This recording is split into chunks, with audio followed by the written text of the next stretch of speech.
is living in a van while the home he owns has a tenant who's not paying rent. The homeowner says he's owed nearly $30,000. And when his tenant decided to list part of that home on Airbnb, that homeowner decided to call our Jesse Jones. It's extremely frustrating. Jason Roth lives in a van with his dog. Wally. But get this, he is homeless and a homeowner, all at the same time. It's something I can't fully wrap my head around. It's more like head banging for Jason. See, here's his Rainier Valley home, but the tenant in it is way behind on his rent. So Jason is making mortgage payments and paying for flight school. He's also owed 5 months' rent, a total of some $29,000, not including utilities. I do come here often, though. I do come here just to look at my house and miss it and wish I could be in it. Making matters worse, the renter offered Jason's downstairs unit on Airbnb for $434 a night. At the very least, he's generating $2,000 a month. And it's more than likely he's generating closer to 3 or possibly even 4, depending on the month.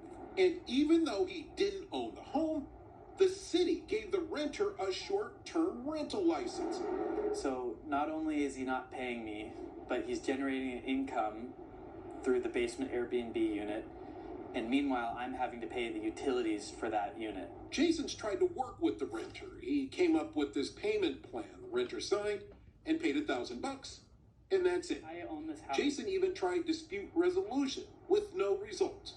Now he's waiting until late October for an eviction hearing. The current process for an eviction hearing in King County to go from the start to the very end is about 12 months in total. Attorney Ryan Weatherstone says in King County, courts are only hearing 6 cases per day. Half of those hearings get automatically continued for another 3.5 months. So the court is only really hearing 3 hearings per day.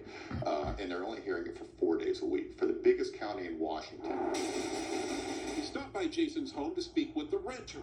We didn't receive an answer, but we did see a shiny car with temporary plates in the driveway on our way out.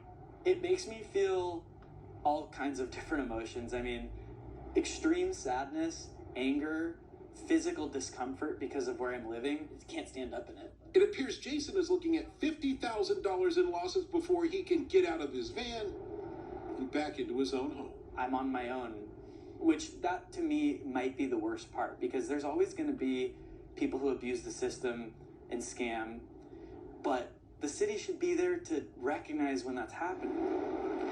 And nobody's been able to provide me any tangible assistance, anything significant.